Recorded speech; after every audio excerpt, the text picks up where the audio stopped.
আসসালামু আলাইকুম ও রহমতুল্লাহি ও বরকাতু। সম্মানিত ভিউয়ার্স, আশা করি সকলে ভালো আছেন। আজকে আমি আলোচনা করব পুতুল বশীকরণ নিয়ে। স্ক্রিনে আপনারা দেখতে পাইতেছেন যে এখানে দুইটা পুতুল আমি নিয়েছি বশীকরণ কাজের জন্য। আসলে বশীকরণ কাজটা কি? আপনি স্বামী-স্ত্রীর সম্পর্ক বলেন, প্রেমিক-প্রেমিকা সম্পর্ক বলেন, যে কোনো ধরনের ছেলে-মেয়েদের মধ্যে যে কোনো সম্পর্ক বলেন। একটা ব্যক্তিকে আরেকটা ব্যক্তির প্রতি বাধ্যগত করা, অনুগত করা। এক কথায় বলতে গেলে সে আপনার কথায় উঠবে, আপনার কথায় বসবে। আপনার স্বামী আপনাকে ভালোবাসে না বা আপনার স্ত্রী আপনাকে ভালোবাসে না। তো এই সকল সমস্যা বাংলার মাটিতে অনেক পরিবারে ঘটতেছে এবং এখনো আছে। তো তারা দেখা গেছে বিভিন্ন তান্ত্রিক কবিরাজের কাছে গিয়ে বিভিন্ন প্রকারের তদবির আপনারা নিতেছেন বা কাজ করতেছেন কিন্তু সাকসেস হয়ে উঠতে পারতেছেন না।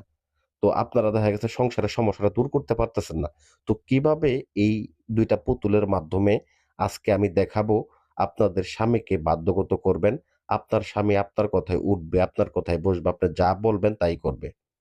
আর দেখা গেছে এটা আপনি দেশ থেকে বিদেশ থেকে যেকোনো জায়গা থেকে করতে পারবেন। এটা অত্যন্ত পাওয়ারফুল একটা বিদ্যা। এই বিদ্যার মাধ্যমে আমি এর আগেও বেশ কয়েকটা কাজ করেছি। ফলাফল 100 এ 100% পেয়েছি। এজন্য আপনাদেরকে আমি দিলাম। কারণ YouTube এ অনেক ভন্ড কবিরাজ বেরোইছে তারা আসল নিয়মগুলা দেয় না। তো আমি আসল নিয়মগুলো আমি এইখানে দিতেছি এজন্যই, যাতে করে নিজেদের কাজটা নিজেরা সমাধান করতে পারেন, যাতে করে কোনো কবিরাজের কাছে যাইতে না হয়। তো আসলে বশীকরণ কাজটা যতটা আসলে অনেকে ভাবেন যে সহজ, আসলে এতটা সহজ না, একটু পরিশ্রমেরই কাজ।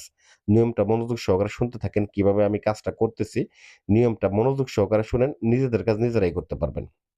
তো আসলে বশীকরণ জিনিসটাই অনেকে চেনেন না। শুধু বশীকরণ বলেন। আসলে আবার অনেকের চিন্তা ভাবনাও আছে যে আসলে বশীকরণ মনে হয় আদৌ হয় না। তো প্রকৃতপক্ষে বশীকরণ অনেক আদিকাল থেকে চলতেছে। অনেক আদিকাল থেকে এটা চলমান আছে, এখনো পর্যন্ত চলমান আছে। তবে পূর্বে দেখা গেছে আরো অল্প সময়ের মধ্যে বশীকরণ কাজের ফলাফলটা পাওয়া গেছে। কারণ দেখা গেছে তাদের মনে পূর্ণাঙ্গ একটা ঈমান ছিল, আলাদা একটা বিশ্বাস ভরসা ছিল। এই কাজের প্রতি বিশ্বাস ভক্তি ছিল।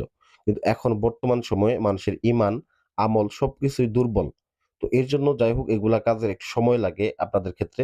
আর আপনারা পর্যাপ্ত পরিমাণে ধৈর্য সহকারে কাজটা করতে পারেন না। এগুলা হচ্ছে ধৈর্যের কাজ। ধৈর্য সহকারে বিশ্বাসের সাথে ভক্তির সাথে এগুলা কাজ করবেন। দেখবেন 100 এ 100% আপনার ফলাফল লেগে যাবে। তো ভিউয়ার্স, যাই হোক এই পুতুল বশীকরণ কাজটার জন্য আপনাকে কি করতে হবে? প্রথমত আপনাকে যে ব্যক্তিকে আপনি বাধ্যগত করবেন, আপনি যদি আপনার স্ত্রীকে বাধ্যগত করেন, সেক্ষেত্রে স্ত্রীর নাম, স্ত্রীর ছবি অথবা স্ত্রীর মায়ের নাম এবং আপনার নাম, আপনার বাবার নামটা নিয়ে আসন করে বসবেন। যেকোনো শুক্রবারের দিন অথবা সোমবারের দিন সুন্দর করে আসন করে বসবেন। উত্তর দিক করে আসন করবেন। উত্তর দিক করে আসন করে বসে মোমবাতি, আগরবাতি জ্বালিয়ে তারপরে ২ টা পুতুল বানাবেন। তো বিশেষ করে আপনি যদি আপনার স্ত্রীকে বাধ্যগত করেন, মনে করেন যে দেখা গেছে আপনার স্ত্রীকে বাধ্যগত করবেন। সেক্ষেত্রে আপনার কাপড়ের টুকরা দ্বারাও আপনি একটা ছেলে পুতুল বানায় নিবেন এবং একটা মেয়ে পুতুল বানানোর জন্য আপনার স্ত্রীর যদি কোনো কাপড় থাকে সেক্ষেত্রে সেটা ব্যবহার করতে পারেন। আর যদি আপনার স্ত্রীর যদি কোনো কাপড় আপনার কাছে না থাকে বা প্রেমিকার কোনো কাপড়ের টুকরা আপনার কাছে না থাকে, সেক্ষেত্রে আপনি শ্মশান থেকে মাটির তৈরি করে মাটি আনবেন। ১ মুঠ মাটি বা ২ মুঠ মাটি নিয়ে আসবেন। এই মাটি দিয়ে কি করবেন আপনারা? পুতুল বানায় নিবেন।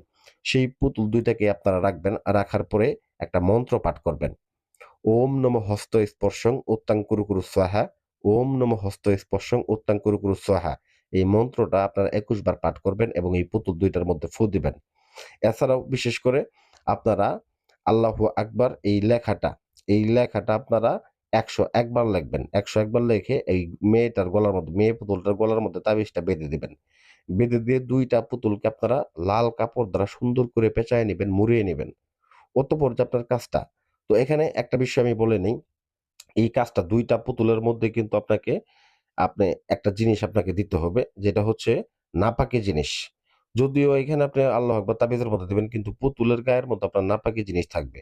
বিশেষ করে এটা আপনি যদি মূলত ছেলে হয়ে থাকেন আপনার বীর্য দিবেন, আর যদি আপনি মেয়ে হয়ে থাকেন সেক্ষেত্রে আপনার বীর্য অথবা মাসিকের রক্ত পুতুল ২ টার মধ্যে এটাকে লাগায় দিতে হবে। অতঃপর ভিউয়ার্স, এই পুতুল ২ টাকে লাল কাপড় দ্বারা সুন্দর করে পেঁচায় নিয়ে কবরস্থানে যাবেন। জোড়া কবর, স্বামী-স্ত্রীর জোড়া কবর বা যেকোনো জোড়া কবরের মাঝখানে গিয়ে, বিশেষ করে ছেলে-মেয়ের জোড়া কবর হলে সবথেকে ভালো। এই জোড়া কবরের মাঝখানে আপনারা এই পুতুল ২ টাকে পুঁতে দিয়ে চলে আসবেন। দেখবেন ২৪ ঘন্টার মধ্যে ওই নারী বা পুরুষ দেশে থাকুক, বিদেশে থাকুক, পৃথিবীর যে প্রান্তে থাকুক, আপনার জন্য পাগল কুত্তার মতো ছুটে আসবে। এটা 100 এ 100% গ্যারান্টি। তো আশা করি আমার ভিডিওটা ভালো লাগবে। ভিডিওটা ভালো লাগলে তো লাইক করবেন, চ্যানেলটা সাবস্ক্রাইব করবেন।